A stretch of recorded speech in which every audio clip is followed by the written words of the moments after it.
स्वागत है आप सभी लोगों का। आज के इस वीडियो में हम एसएससी एमटीएस का सैंपल मॉक डिस्कस करने वाले हैं। जो अब तक आप सभी लोगों की शिफ्टें हुई हैं उन्हीं को देखते हुए ये आपका 25 क्वेश्चंस का एमटीएस का एक्सपेक्टेड क्वेश्चन का मॉक टेस्ट तैयार किया गया है, सेम उसी पैटर्न पे जिस पैटर्न पे क्वेश्चन पूछे जा रहे हैं। और इसका पीडीएफ जो है वो आप लोगों को टेलीग्राम चैनल पर प्रोवाइड करा दिया जाएगा, तो उसको आप लोग ज्वाइन कर लीजिएगा। और लास्ट में आपसे एक प्रश्न भी पूछा है, तो उसका आंसर आप लोग हमें कमेंट बॉक्स में जरूर बताएं। तो चलिए चलते हैं पहले प्रश्न की तरफ। तो पहला प्रश्न है हमारा, निम्नलिखित में से कौन सा पश्चिम बंगाल का पारंपरिक नकाब पोश नृत्य है। तो ये पश्चिम बंगाल का नकाब पोश पारंपरिक नृत्य है, तो इसका राइट आंसर क्या होगा? तो इसका राइट आंसर होगा गंभीरा। गंभीरा नृत्य जो है ये पारंपरिक नृत्य है पश्चिम बंगाल का। अगर हम अन्य नृत्यों की बात करें पश्चिम बंगाल के, तो उसमें आता है आपका धाली और जात्रा, ये भी आपके पश्चिम बंगाल से ही संबंधित है। अगर हम कवादी की बात करें तो ये आपका तमिलनाडु से संबंधित है। और गिद्दा की बात करें तो ये आपका पंजाब से इसका गिद्दा का संबंध है। और जवारा की बात करें तो ये आपका एमपी से जवारा का संबंध है। अगला प्रश्न देखते हैं। अगला प्रश्न है, डैश एक ऐसा नृत्य है जो भाषण, माइम और शुद्ध नृत्य को जोड़ता है। तो ये कौन सा नृत्य है जो भाषण, माइम और शुद्ध नृत्य शैली को जोड़ता है? उसका राइट आंसर क्या होगा? तो उसका जो राइट आंसर है आपका वो होगा आपका कुचिपुड़ी।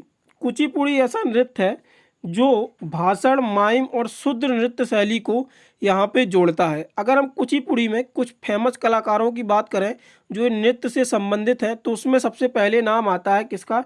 यामिनी कृष्णमूर्ति का। यामिनी कृष्णमूर्ति और लक्ष्मी नारायण।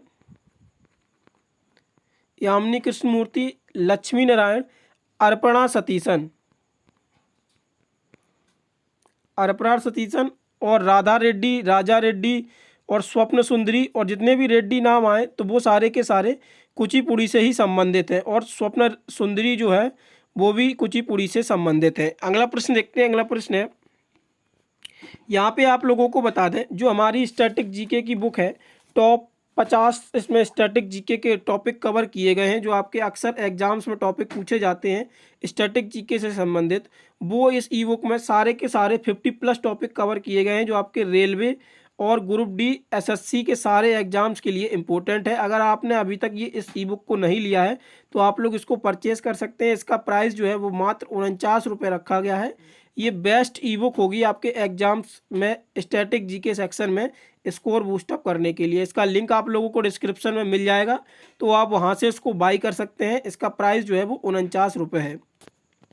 अगला प्रश्न देखते हैं। अगला प्रश्न है, दशहरा उत्सव के दौरान किया जाने वाला वीरगासो नृत्य डैश राज्य के लोक नृत्यों में विशेष स्थान रखता है। तो इसका राइट आंसर क्या होगा? तो इसका जो राइट आंसर है वो आपका है कर्नाटक। ये कर्नाटक राज्य में लोक नृत्यों में एक विशेष स्थान रखता है। अगर हम इसकी बात करें जो दशहरा उत्सव के दौरान वीरगासु नृत्य किया जाता है, ये आपका श्रावण और कार्तिक हिंदू माह के दौरान इस नृत्य को किया जाता है। अगला प्रश्न देखते हैं। अगला प्रश्न है, कमला नारायण को किस शास्त्रीय नृत्य के लिए जाना जाता है?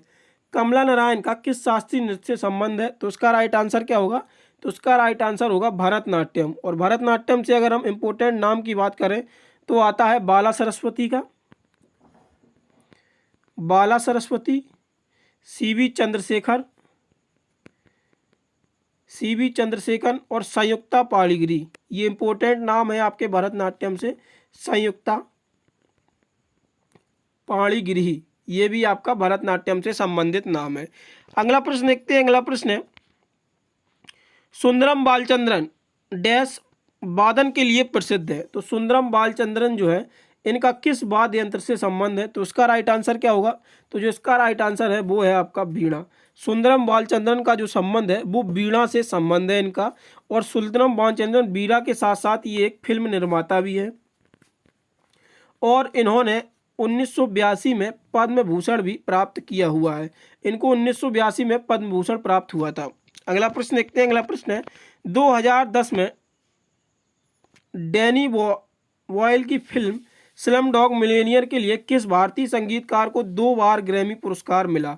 तो इसका राइट आंसर क्या होगा? तो इसका राइट आंसर होगा AR रहमान। AR रहमान को जो डैनी बॉयल की फिल्म है स्लम डॉग मिलियनेयर, इसके लिए 2 बार ग्रैमी पुरस्कार मिल चुका है। अगर हम AR रहमान की बात करें तो जो स्लमडॉग मिलियनेयर है इसको 2009 में ऑस्कर भी प्राप्त हो चुका है और 2009 में ही इसको गोल्डन ग्लोब अवार्ड भी मिल चुका है। और ए आर रहमान जो हैं वो 1998 में इनको भारत रत्न से भी सम्मानित किया जा चुका है। अगला प्रश्न देखते हैं। अगला प्रश्न है, मांडो डैश राज्य के लोकगीत एक रूप है। तो ये किस राज्य से संबंधित है मांडो नृत्य? तो इसका जो संबंध है वो गोवा से संबंध है। इसका जो मांडो नृत्य है इसका गोवा राज्य से संबंध है और ये गोवा का एक प्रसिद्ध लोकगीत है। अगला प्रश्न देखते हैं। अगला प्रश्न है, सीमर शब्द का प्रयोग किस खेल में किया जाता है? जो सीमर शब्द है इसका संबंध किस खेल से है? तो इसका राइट आंसर होगा क्रिकेट। जो सीमर शब्द है इसका क्रिकेट में प्रयोग किया जाता है। वहीं अगर हम अन्य टर्मिनोलॉजी की बात करें तो यहाँ पे चाइना मैन, गुगली और ड्राइव और ये आपके सारे के सारे जो शब्द हैं वो आपके गली और state drive, long off, long on, ये सारे जो शब्द हैं ये क्रिकेट से ही संबंधित हैं। अगला प्रश्न देखते हैं। अगला प्रश्न है, फीफा के गोल पोस्ट की ऊंचाई कितनी होती है? सॉरी, अगर हम फीफा के गोल पोस्ट की ऊंचाई की बात करें तो ये आपकी 8 फुट होती है फीफा की गोल पोस्ट की ऊंचाई। और अगर ये मीटर में बात करें तो 2.44 मीटर ये इसकी ऊंचाई होती है और फुट में जो होती है वो 8 फुट होती है। और अगर हम वही चौड़ाई की इसकी बात करें तो चौड़ाई जो इसकी होती है वो 24 फीट होती है, यानी कि 7.32 मीटर इसकी चौड़ाई होती है। अगला प्रश्न देखते हैं। अगला प्रश्न है, निम्नलिखित में से कौन अभिनव दर्पण के लेखक है? तो जो अभिनय दर्पण है ये पुस्तक है, इसके लेखक कौन है? तो इसका राइट आंसर क्या होगा? नंदीकेश्वर। नंदीकेश्वर है जो ये अभिनय दर्पण के लेखक हैं। और नंदीकेश्वर की एक जो प्रसिद्ध और बुक है वो कौन सी है? The mirror of gesture. ये नंदीकेश्वर की पुस्तक है, द मिरर ऑफ जेस्चर। अगर हम कहीं अन्य नामों की बात करें, जैसा कि आपका एमटीएस एग्जाम्स में फेमस पर्सनालिटी पूछी जा रही हैं और मैंने पिछले वीडियो में भी जो एक्सपेक्टेड क्वेश्चंस कराए हैं उनमें जो बुकें कराई हैं वो हर बार आपकी रिपीटेड रेगुलरली हो रही हैं। तो यहाँ पे भी हम 5-6 बुकें देखेंगे जो आपके आने की संभावना बनती है, जो अभी तक नहीं पूछी गई हैं। अगर हम बात करें खुल्लम खुल्ला, जो ये पुस्तक है ये किसकी है? तो ये ऋषि कपूर की पुस्तक है। अगर एक और पुस्तक है द इमॉर्टल ऑफ मेलुहा, ये शंकर जी के ऊपर है। ये पुस्तक बताई गई है जो शंकर जी के ऊपर है। ये किसने लिखी है? तो ये अमीश त्रिपाठी के द्वारा ये पुस्तक लिखी गई है। किसके द्वारा? अमीश त्रिपाठी के द्वारा ये पुस्तक लिखी गई है, द इमॉर्टल ऑफ मेलुहा। और वहीं बात करें द रोड अहेड, ये किसकी पुस्तक है? तो ये बिल गेट्स के द्वारा पुस्तक लिखी गई है, द रोड अहेड। और डिफेंडिंग इंडिया किसकी पुस्तक है? जो डिफेंडिंग इंडिया पुस्तक है वो आपकी जसवंत सिंह की पुस्तक है। और अ पैसेज टू इंडिया, ये बहुत ही इंपॉर्टेंट पुस्तक है। ये किसकी है? अ पैसेज टू इंडिया, ये E.M. फॉस्टर के द्वारा पुस्तक लिखी गई है। किसके द्वारा? E.M. फॉस्टर के द्वारा, अ पैसेज टू इंडिया। अगला प्रश्न देखते हैं। अगला प्रश्न है, MICR में R का पूर्ण रूप क्या होता है? तो जो MICR होता है इसमें R का पूर्ण रूप क्या होता है? तो इसमें हम MICR का फुल फॉर्म देखते हैं। तो MICR का जो फुल फॉर्म होता है वो होता है आपका मैग्नेटिक इंक करेक्टर रिकॉग्नाइजेशन। तो इसमें जो R होगा उसका राइट आंसर क्या होगा? रिकॉग्नाइजेशन। ये आपका MICR का फुल फॉर्म होता है मैग्नेटिक इंक करेक्टर रिकॉग्नाइजेशन, जिसमें R का जो पूर्ण रूप होता है वो आपका रिकॉग्नाइजेशन होता है। अगर हम इम्पोर्टेंट फुल फॉर्म्स की बात करें तो सबसे पहले आपका आ जाता है UPI, यानी कि यूनिफाइड पेमेंट इंटरफेस, और भीम, ये दोनों पेमेंट से संबंधित हैं। और भीम का फुल फॉर्म क्या है? तो भारत इंटरफेस फॉर मनी, ये आपका क्या है? भारत इंटरफेस फॉर मनी, ये आपका भीम का फुल फॉर्म हो गया। अगर हम JPEG की बात करें, ये आपका पूछा जा चुका है JPEG। तो JPEG का जो फुल फॉर्म होता है वो आपका होता है ज्वाइंट फोटोग्राफिक एक्सपर्ट ग्रुप, ये आपका JPEG का फुल फॉर्म होता है। और IFSC कोड की बात करें, ये भी आपका, ये 2022 में आपका शायद से पूछा गया था MTS में, IFSC का फुल फॉर्म। और ये सारे प्रीवियस ईयर क्वेश्चन ही हैं जो SSC पूछ चुका है और जो आने की संभावना है। तो जिसमें IFSC का फुल फॉर्म होता है वो होता है इंडियन फाइनेंशियल सिस्टम कोड, ये आपका IFSC का फुल फॉर्म होता है। अगला प्रश्न देखते हैं। तो अगला प्रश्न है आपका, निम्नलिखित में से किस स्थापित शैली में गोपुरम नामक प्रवेश द्वार होता है। तो गोपुरम जो है वो एक प्रवेश द्वार होता है और ये किस स्थापित शैली में होता है। तो उसका राइट आंसर क्या होगा। तो उसका जो राइट आंसर है वो द्राविड़ वास्तुकला में इसका गोपुरम का मिलता है। अगर हम नागर और उत्तर शैली में बात करें तो इम्पोर्टेंट चीज़ है और ये आपका पूछा भी जा चुका है अभी लेटेस्ट एमटीएस के एग्जाम्स में, जो अभी चल रहे हैं एग्जाम्स, इनमें ही, कि नागर और उत्तर शैली में जो गर्भगृह होता है वो ऊंचे टावर के बीच में हमेशा स्थित होता है। जैसे ये दो ऊंचे टावर स्थित होते हैं तो इनके बीच में ही गर्भगृह स्थित होता है। ये किस शैली में होता है। तो ये नागर और उत्तर शैली में ये चीज़ चलन में होती है। अगला प्रश्न देखते हैं। अगला प्रश्न है, निम्नलिखित में से किस एल्बम के लिए सोनू निगम ने ग्रैमी पुरस्कार जीता था। तो जो सोनू निगम है इन्होंने मुबारका के लिए इनको ग्रैमी पुरस्कार मिला था और ये कब मिला था। तो 2017 में इनको मुबारका के लिए ये ग्रैमी अवार्ड दिया गया था। अगर हम वहीं बात करें तो इनको पद्मश्री से भी सम्मानित किया जा चुका है 2022 में। किसमें, 2022 में ये पद्मश्री से इनको सम्मानित किया जा चुका है और इनको सोनू निगम को हिंदी में 2 बार फिल्म फेयर अवार्ड से भी सम्मानित किया जा चुका है। अगला प्रश्न देखते हैं। अगला प्रश्न है, किस वर्ष को मीठे पानी की अंतर्राष्ट्रीय वर्ष के रूप में मनाया जाता है। तो 2003 को जो आपका मीठे पानी की अंतर्राष्ट्रीय वर्ष है इसको मनाया जाता है। अगर हम लेटेस्ट की बात करें तो जो आपका 2023 था वो किस ईयर था। तो 2023 जो है वो आपका मिलेट्स ईयर घोषित किया गया था और 2022 जो था वो क्या था। तो था वो साइंस फॉर सस्टेनेबल डेवलपमेंट, ये आपका 2022 ईयर था। और 2021 की बात करें तो 2021 जब था वो international year of peace and trust, ये 2021 का ईयर था। इंटरनेशनल पीस और international year of peace and trust, ये आपका 2021 का था। अगला प्रश्न देखते हैं। अगला प्रश्न है, निम्नलिखित में से राष्ट्रीय सुरक्षा सलाहकार का पद किस वर्ष सृजित किया गया। तो ये वाजपेयी सरकार में किया गया था, जब अटल बिहारी वाजपेयी प्रधानमंत्री थे तो उस समय ही ये राष्ट्रीय सुरक्षा सलाहकार का पद लाया गया था। तो ये जो आपका पद है ये 1998 में इसको लाया गया था। उस समय जो प्रधानमंत्री थे वो आपके अटल बिहारी वाजपेयी प्रधानमंत्री थे और पहले जो राष्ट्रीय सुरक्षा सलाहकार बने थे वो आपके कौन बने थे। तो ये आपके ब्रजेश मिश्रा जो थे ये आपके पहले राष्ट्रीय सुरक्षा सलाहकार बने थे। और वर्तमान समय में जो राष्ट्रीय सुरक्षा सलाहकार हैं भारत के वो कौन है। तो वो आपके अजीत डोभाल जो हैं वो वर्तमान समय में राष्ट्रीय सुरक्षा सलाहकार हैं। अगला प्रश्न देखते हैं। अगला प्रश्न है, भारत ने तिब्बती आध्यात्मिक नेता दलाई लामा को किस वर्ष आश्रय दिया था।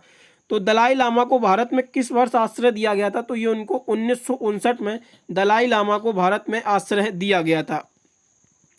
अगला प्रश्न देखते हैं। अगला प्रश्न, यहाँ पे ये डिटेल दी गई है। आध्यात्मिक नेता दलाई लामा को 29 अप्रैल 1959 को आश्रय दिया गया। दलाई लामा ने उत्तर भारतीय हिल स्टेशन मसूरी में निर्वासन किया जहाँ वो रहते थे और स्वतंत्रता तिब्बती सरकार की स्थापना की, जो बाद में 1960 में धर्मशाला में चले गए। ये 1960 से धर्मशाला में ही अभी रह रहे हैं। अगला प्रश्न है, सत्रवासन एवं विघटन का अनुच्छेद किस में वर्णन है। तो जो संसद की सत्र होते हैं इनका जो संबंध है वो किससे है। तो उसका राइट आंसर होगा आपका अनुच्छेद 85। अनुच्छेद 85 में संसद की कार्रवाई दी गई है, उसका सत्रवासन और विघटन कैसे होगा तो ये सब आपका अनुच्छेद 85 में बताया गया है। और अगर हम अनुच्छेद 108 की बात करें तो यहाँ पे जो है वो आपका ज्वाइंट सिटिंग दिया गया है, मतलब कि राज्यसभा और लोकसभा एक साथ बैठेंगे। तो ये आपका अनुच्छेद 108 में दिया गया है। अगर वहीं हम बात करें आपकी अनुच्छेद 110 की, ये भी आपका इंपॉर्टेंट हो जाता है। तो ये आपका धन विधेयक से संबंधित है, अनुच्छेद 110। अगला प्रश्न देखते हैं। अगला प्रश्न है, दोनों सदनों की संयुक्त बैठक को कौन बुलाता है, मतलब ये बुलाने का अधिकार किसको है दोनों सदनों की संयुक्त बैठक को।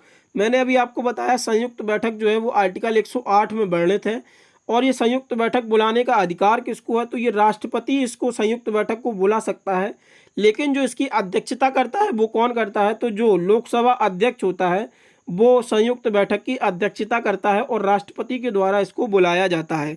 अगला प्रश्न देखते हैं। अगला प्रश्न है, आरकू घाटी कहाँ पर स्थित है। तो जो आरकू घाटी है ये आपकी आंध्र प्रदेश में स्थित है, विशाखापट्टनम में ये आपकी आरकू घाटी स्थित है। अगर हम केरल की बात करें तो केरल में क्या है। तो केरल में जो है वो आपका साइलेंट वैली है, केरल में साइलेंट वैली। और अगर हिमाचल प्रदेश की बात करें तो यहाँ पे पिन वैली है, हिमाचल प्रदेश में क्या है, तो पिन वैली आपकी हिमाचल प्रदेश में है। और उत्तराखंड की बात करें तो ये आपकी यहाँ पर फ्लावर वैली है उत्तराखंड में। क्या है, फ्लावर वैली, ये आपकी उत्तराखंड में स्थित है।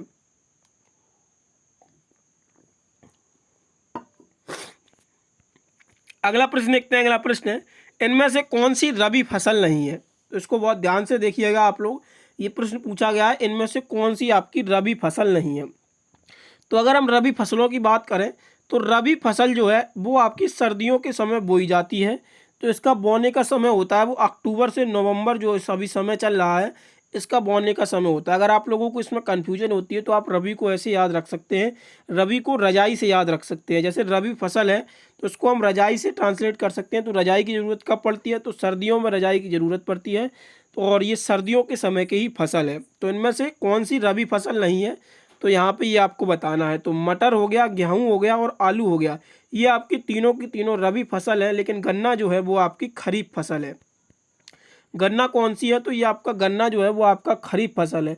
अगर हम खरीफ फसल की बात करें तो ये आपकी जो खरीफ फसल होती है वो आपकी जून जुलाई में बोई जाती है और अक्टूबर नवंबर में इसकी कटाई चलती है। और अगर अन्य खरीफ फसलें देखें तो जिसमें मक्का आता है, मक्का, ज्वार, बाजरा और मूंगफली, ये आपकी खरीफ फसल है। और रबी फसलों में जो अन्य नाम है, एक तो मटर हो गया आपका, गेहूं हो गया, आलू हो गया और चना, अलसी, सरसों और जौ, ये आपके रबी फसल में आ जाते हैं। और जायद फसलें कौन सी होती हैं, तो जायद फसलें जो होती हैं जिनमें से ज़्यादातर सैलड फ्रूट्स, मतलब जो सैलड सब्जियां होती हैं वो इसमें आते हैं। कोकम्बर, खीरा, तरबूज, ये सब चीज़ें इसी में आपकी जायद फसलों में आ जाती हैं। अगला प्रश्न देखते हैं, घोड़े को दागने और बाजार नियंत्रण प्रणाली किसने शुरू की थी। ये बाजार नियंत्रण प्रणाली आपका पहले भी पूछा जा चुका है। अभी एसएससी एमटीएस का एग्जाम था जिसमें शायद से ये 8 अक्टूबर को आपका पूछा गया था, पहली शिफ्ट में ये प्रश्न, बाजार नियंत्रण प्रणाली। तो घोड़े दागना और बाजार नियंत्रण प्रणाली ये किसने शुरू की है, तो ये अलाउद्दीन खिलजी के द्वारा इस प्रणाली को शुरू किया गया। अलाउद्दीन खिलजी की अगर हम बात करें तो जो इसका शासनकाल रहा वो 1296 से लेकर 1316 तक ये अलाउद्दीन खिलजी का शासनकाल रहा।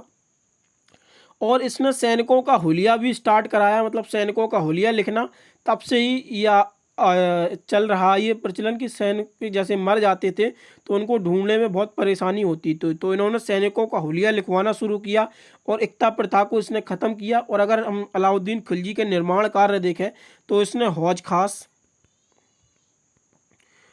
खास और अलाई दरवाज़ा, ये अलाउद्दीन खिलजी के द्वारा ये निर्माण कार्य कराए गए। अगला प्रश्न देखते हैं। अगला प्रश्न है, मोहम्मद बिन तुगलक दिल्ली की गद्दी पर कब बैठा। तो मोहम्मद बिन तुगलक जो था ये दिल्ली की गद्दी पर कब बैठा, तो इसका राइट आंसर क्या होगा, तो जो इसका राइट आंसर है ये 1325 से लेकर 1351 तक ये दिल्ली की गद्दी पर बैठा मोहम्मद बिन तुगलक। और इसके बाद जो आया वो कौन आया, तो 1351 से 1388 तक वो था, वो गयासुद्दीन तुगलक था। और ये आपका 1325 से लेकर 51 तक ये आपका मोहम्मद बिन तुगलक बैठा। और 1351 से 1388 तक ये आपका गयासुद्दीन तुगलक बैठा। और गयासुद्दीन तुगलक की अगर हम बात करें तो इसको जो है सबसे लंबा शासनकाल इसका रहा और ये ऐसा पहला शासक था जिसने अपनी आत्मकथा खुद लिखी। अगला प्रश्न देखते हैं। अगला प्रश्न है, आलू अनुसंधान, ये आपका आलू होगा, आलू अनुसंधान केंद्र कहाँ पर स्थित है, तो आलू अनुसंधान केंद्र जो आपका स्थित है वो आपका शिमला में स्थित है, आलू अनुसंधान केंद्र। अगर हम लखनऊ की बात करें तो लखनऊ में जो है वो आपका वनस्पति और औषधि अनुसंधान केंद्र आपका लखनऊ में स्थित है। और इज्जत नगर में है जो आपका पक्षी अनुसंधान केंद्र आपका इज्जत नगर में स्थित है। और धनबाद की बात करें तो यहाँ पे खनन अनुसंधान जो है वो आपका धनबाद में स्थित है। अगला प्रश्न देखते हैं। अगला प्रश्न है हमारा, भारत में पहली सूती मिल कब खोली गई। तो भारत में जो पहली सूती मिल थी वो आपकी 1854 में खोली गई, ये भारत की पहली सूती मिल थी। और भारत में जो पहली जूट मिल है वो कब खोली गई, तो पहली जूट मिल जो थी भारत में वो 1855 में कोलकाता में इसको स्थापित किया गया, पहली जूट मिल को। अगला प्रश्न देखते हैं, 2011 की जनगणना के अनुसार भारत में ईसाई धर्म का कितना प्रतिशत है। इंपॉर्टेंट प्रश्न है और आपकी ये सेंसस से जो डिफरेंट कास्ट की जो सेंसस है कितने परसेंट है इससे प्रश्न बन रहे हैं, तो इसलिए मैंने यहाँ पे इसको कवर करने की कोशिश की है। तो इसका राइट आंसर क्या होगा? तो इसका राइट आंसर जो होगा वो आपका होगा 2.37% जो है वो आपका ईसाई धर्म भारत में है। अगर हम 1.72% की बात करें तो ये आपका सिख धर्म है जो भारत में स्थित है, और 14.23 जो है तो ये आपकी मुस्लिम पॉपुलेशन है भारत में। और जो रिमेनिंग जो 79.8% है, जो मेजॉरिटी पॉपुलेशन है, वो आपकी हिंदुओं की है। तो यहाँ पे 1.72% जो है वो ईसाइयों की पॉपुलेशन है, और 2.37% जो है 1.72% ये आपकी सिखों की है, और 2.37% जो है वो आपकी ईसाइयों की पॉपुलेशन है, और 14.23 जो है वो आपकी मुसलमानों की पॉपुलेशन है, और 79.8% ये आपकी हिंदुओं की पॉपुलेशन है। अब देखते हैं आज का प्रश्न, जिसका आंसर आप लोगों को हमें कमेंट बॉक्स में बताना है। तो इसका आंसर है क्या है? तो प्रश्न है जो आपका, किस देश ने कॉमनवेल्थ गेम्स का आयोजन 4 बार किया है? तो कौन सा देश ऐसा है जिसने कॉमनवेल्थ गेम्स का आयोजन 4 बार किया है? और कॉमनवेल्थ से संबंधित जितनी भी जानकारी आपको पता हो वो आप लोग हमें कमेंट बॉक्स में सारी की सारी जानकारी लिखकर जरूर बताएं, जिससे आपका भी एक अच्छा रिवीजन हो सके कॉमनवेल्थ से संबंधित। तो इसका आंसर आप लोग कमेंट बॉक्स में देना ना भूलें। और आपको आखिरी में फिर से हम बता दें कि जो हमारी स्टैटिक जीके की ई बुक है, इसको आप लोग ज़रूर बाई करिए। इसका प्राइस मात्र 49 रुपये रखा गया है। ये आपके एग्जाम्स में स्टैटिक जीके के सेक्शन में स्कोर बूस्टअप करने के लिए रामबाण साबित होगी। इसमें बहुत ही कंसाइज चीज़ें लिखी गई हैं और बहुत इंपॉर्टेंट चीज़ें लिखी गई हैं। तो आप लोग इसको ज़रूर बाई कर लें। और जिनका एमटीएस का एग्ज़ाम्स नवंबर में है वो तो इसको आराम से बाई कर सकते हैं, इनके पास 10 से 15 दिन है। और जिनका अभी एग्जाम्स है, तो अगर आप लोग इसको रिवाइज कर सकें अच्छे से तो आप लोग इसको ज़रूर रिवाइज करके जाएं, क्योंकि स्टैटिक जीके जो है वो एमटीएस में 10 से 11 प्रश्न पूछे जा रहे हैं। तो आप लोग इसका वेटेज समझ सकते हैं कितना है स्टैटिक जीके का। तो आप ये ई बुक ज़रूर बाई कर लें अगर आप लोग एमटीएस के लिए सीरियस हैं और अच्छा स्कोर करना चाहते हैं। और बाकी के एग्जाम्स जो अपकमिंग एग्जाम्स हैं उनके लिए आप इसको आराम से ले सकते हैं और अच्छे से इसको रिवाइज कर सकते हैं। और लास्ट में आप लोगों को बता दें कि आप लोग हमारे टेलीग्राम चैनल को और पीडीएफ चैनल जो है उसको ज्वाइन कर लीजिएगा। वहाँ पे आप लोगों को पीडीएफ्स और सारी की सारी अपडेट प्रोवाइड करा दी जाती है। अगर आप लोग इन्हीं प्रश्नों का एमसीक्यू फॉर्मेट में ऑनलाइन टेस्ट भी देना चाहते हैं तो हमारी वेबसाइट के लिए ये आपको लिंक मिल जाएगा, या आप लोग सर्च कर सकते हैं www.ghantajob.com। तो ये आप लोग सर्च कर सकते हैं ये वेबसाइट www.ghantajob.com टेस्ट। तो वहाँ पे ये आपको इस मॉक का एमसीक्यू फॉर्मेट में टेस्ट प्रोवाइड करा दिया जाएगा, जिससे कि आप लोग और अच्छे से इसको रिवाइज कर सकें। बाकी अगर आप लोग चैनल पर पहली बार हैं तो चैनल को प्लीज़ सब्सक्राइब कर लें, और अभी तक आप लोगों ने दोस्तों के साथ शेयर नहीं किया है और वीडियो को लाइक ज़रूर कर दें, और अपने दोस्तों के साथ ज़्यादा से ज़्यादा इसको शेयर करें। धन्यवाद।